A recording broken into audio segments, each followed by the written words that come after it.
And the Lord spoke to Moses, saying, Speak to Aaron and his son, and to all the children of Israel, and say to them, Whatever man of the house of Israel, or the stranger in the Israel, who offer his sacrifice for any of his vow, for any of his freewill offering, which they offer to the Lord as a burnt offering, you shall offer of your own free will a male without blemish, again, from the cattle, from the sheep, or from the goat. You see, a male without blemish. And then, but whoever has a defect, you shall not offer, for it is not accepted to you on your behalf.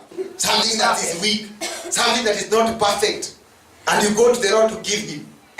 You see, sometimes we make the offering of the Lord as a garbage. Hallelujah. Amen. We make us a garbage when we go to the Lord and offer something that is not pure. It is not perfect before the Lord. That is garbage before the Lord. Hallelujah. Amen. That is garbage. And in the house of God, we should not bring garbage. We should not take garbage in the house of the Lord. Rather, we should take those things that are perfect. Hallelujah. Amen. You should take those things that are holy. Those things that are whole in themselves. Not things that are half. Not things that are not completed. Not things that are disabled. But things that are holy. Things that are healthy. If you take those things that are healthy, the Lord shall bless you. And he will not reject that kind of a sacrifice. He will not reject that kind of an offering. And he said, But cursed be the deceiver who has a flock of male here.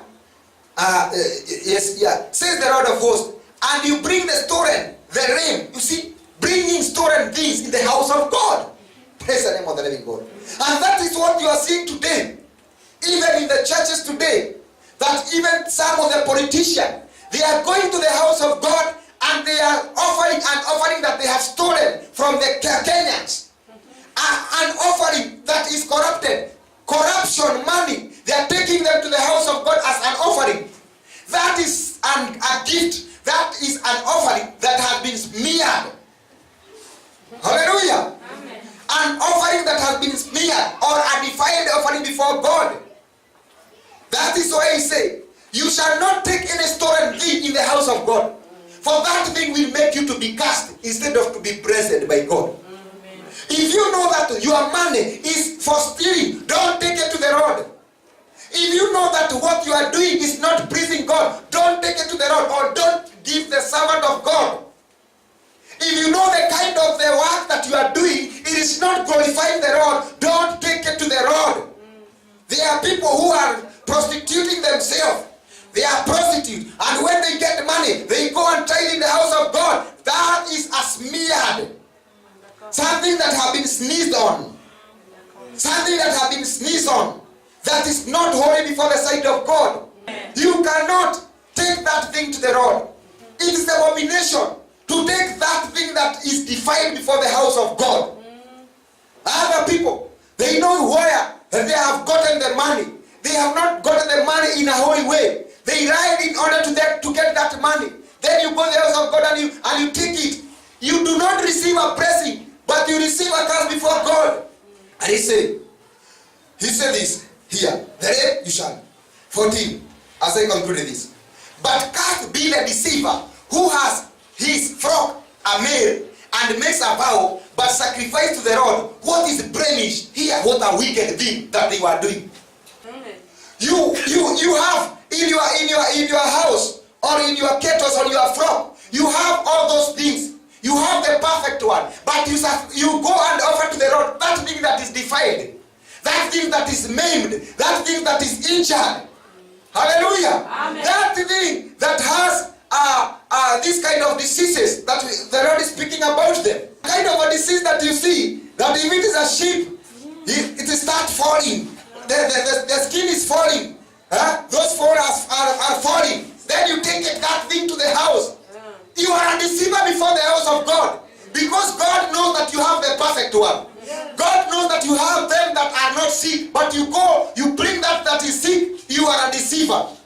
And the Bible says, cursed is you because you have deceived the Lord. But the Lord knows that he has given you the perfect one. Amen. Let us give God the perfect thing, and God will bless you perfectly. Amen. That is why we must speak it, because God will reject those kind of sacrifice before God. You see, there are people who give, but they give something that is not, is something that is unworthy. Even something that is unworthy that you cannot even imagine. Hallelujah. Amen. Imagine when we are going to the house of the Lord, when we are looking what is there in the house of the Lord, and then we see there is a 1 shilling. A 1 shilling in the offering. What do you see? What do you see? A 1 shilling. A 1 shilling that you have put a 1 shilling in the offering. If you do not have any other thing, it is well. But now this 1 shilling, for sure, the things that even we at the roadside, you cannot even pick a shilling. But you are going to dump it in the house of the Lord, as if it has become a garbage where you can dump a shilling, but you cannot collect it at the roadside. Even when you can be given, you don't like it. You cannot take, you cannot receive it. Even children of today, when you give them 1 shilling, they look at you like this. They cannot receive it. They say that, you see, you see, they cannot receive, but you are going to take that thing in the house of God. Something that cannot even buy a sweet today. Yes. But you are giving to the Lord. But it's not that you do not have any other thing, but it's because you don't want to give. You just want to give. You just want to be seen that you have put something in that basket.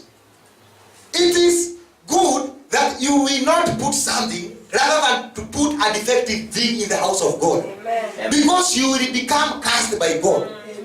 For God sees that you have, but you are doing this to discuss His work, to despise His work, or to despise His house or His temple. What is that you are giving to God? Hallelujah. Amen. Let us give God things that are not sick, things that are not bright, these things that are not defective. Give Him what you can like you yourself to be given. Not things that you cannot like you to be given. Hallelujah. Amen. I'm not really speaking this because I have the love of money. I'm speaking this because I want to protect the word of God. That when you worship God without defective. Amen. Give Him something, a sacrifice or an offering that is not defective. Something that does not have blemish. Amen. If you need to be blessed by God. Amen. Hallelujah. Amen. For the blessing of God, they need us also to be willing. Another thing is that when you are offering to the Lord, you need to offer that thing that you have made it in a free will. Without being forced by anybody, but do it with a pure heart, and the Lord shall bless you. Hallelujah.